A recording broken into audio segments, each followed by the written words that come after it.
personal na pinangunahan ni Police Brigadier General Ponce Rogelio I. Piñones Jr., Regional Director ng Police Regional Office 3, ang inspeksyon sa mga evacuation center sa May Kawayan City, Bulacan, kabilang ang May Kawayan Sports Complex nito lamang Huwebes ika-24 ng Hulyo taong kasalukuyan. Sa pagbisita, sinuri ang kahandaan ng mga pulis at kaagapay na ahensya sa pagtugon sa pangangailangan ng mga evacuees.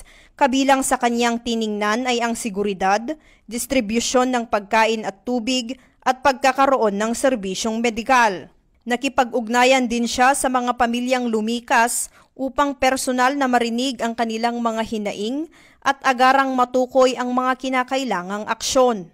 Binigyang diin ni Police Brigadier General Piñones ang kahalagahan ng disiplina at malasakit sa serbisyo at hinikayat ang mga pulis na manatiling alerto at maaasahan sa panahon ng kalamidad. Ang kanyang pagbisita ay alinsunod sa direktiba ni PNP Chief Police General Nicolas Torre III na agarang 5 minutes response na layong tiyakin ang mabilis at epektibong pagtugon sa mga sitwasyong pang-emergency. Patuloy ang Pro-3 sa pakikipag-ugnayan sa mga lokal na pamahalaan at ahensya upang mapabilis ang paghahatid ng tulong sa mga apektadong mamamayan.